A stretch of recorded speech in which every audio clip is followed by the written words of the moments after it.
The Book of Isaiah, chapters 13 through 27, prophecies concerning the nations. In studying this section, 1.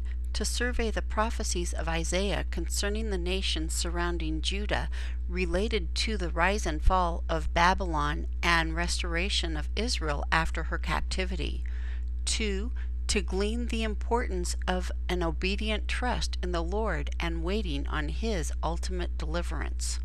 Isaiah expands his horizons to include prophecies concerning the surrounding nations, chapters 13 through 27. Nearly all are introduced as a burden.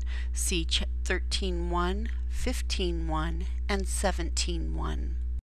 In pronouncing God's judgments on the nations, Isaiah reveals the Lord not only as God of Israel, but the God who rules in all the nations of men, Daniel 5:18 through 21. The first burden pertains to Babylon, chapter 13:1 through 14:23, upon whom the day of the Lord is described in figurative terms depicting worldwide and universal calamities, 13:9 through 13. The actual instrument of God's judgment is identified as the Medes, 13:17, who together with the Persians did in fact conquer Babylon, Daniel 5:28 through 31.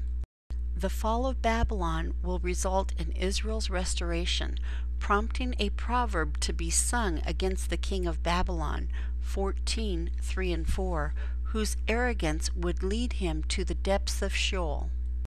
Judgment on Assyria is pronounced in 14:24 through 27, the dominant empire in the days of Isaiah, about which much has already been said. See 10:5 through 19, with a brief mention of how God would break the Assyrian in my land, the fulfillment of which is later described by Isaiah in 37, 36, and 38. In the year that King Ahaz died, Israel received a burden against Philistia, Israel's longtime nemesis. They were not to rejoice over the death of their enemy's king, for their destruction was coming while the Lord would continue to uphold Zion or Jerusalem. See 14:28 through 33. The judgment on Moab is next foretold in 15:1 through 16:14. Her destruction related to her pride, 16:6 and 7. Unlike the other prophecies that were general and indefinite, this one came with a definite time period in which it was to be fulfilled. The fall of Syria, Damascus, and Israel, Ephraim, are described together in 17:1 through 14, appropriate in light of their alliance against Judah. See 7:1 and 2.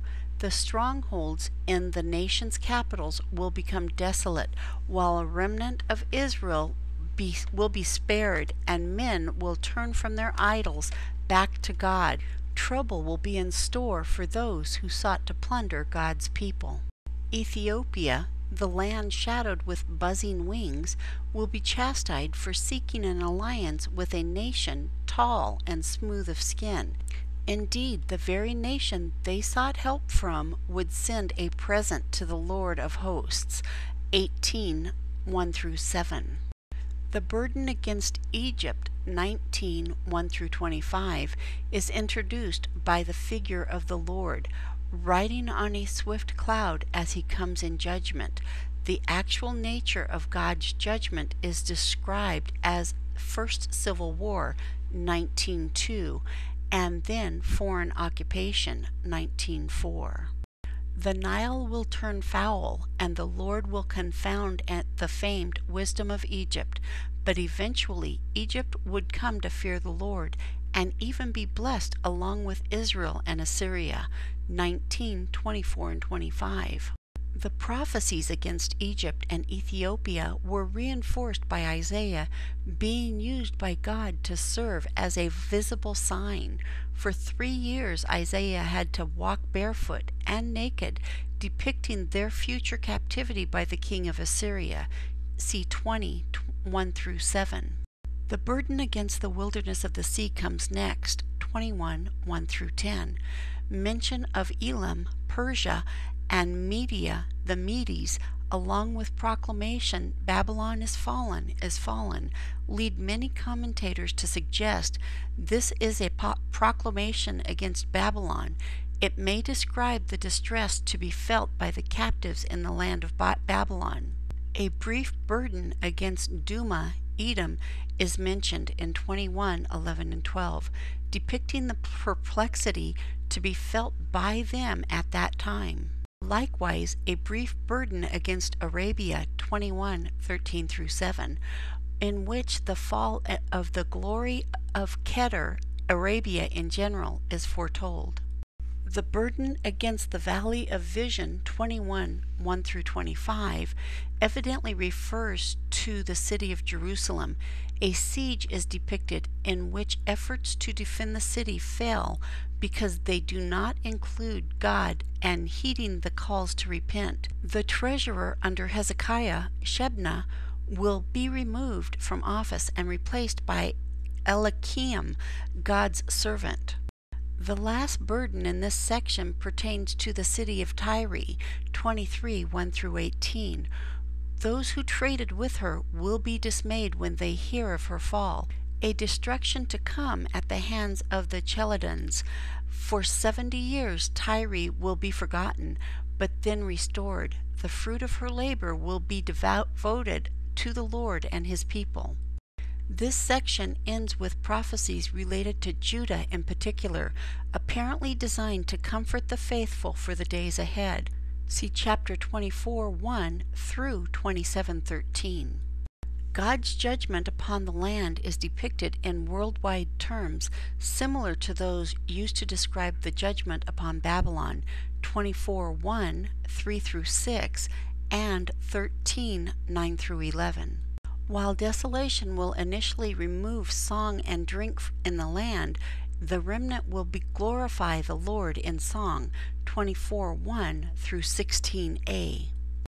The judgment of the wicked who afflict the righteous will be inescapable and complete, and the Lord will reign on Mount Zion, 24, 16b through 23. This leads the prophet to offer songs of praise for God's judgments, in which an ungodly city, Babylon, is made a ruin and enemies, Moab, trampled down, while wonderful things will be done for God's people in his mountain and holy city, 25:1 through 26:6. Isaiah reflects on God's judgments, expressing his trust and hope in God, pleading with his people to quietly wait for the Lord, 26:7 through 21. When the Lord has slain the great serpent, Leviathan, Babylon, another song of the vineyard will be sung about flourishing Israel, 27, 1 through 6, also see 5, 1 through 7.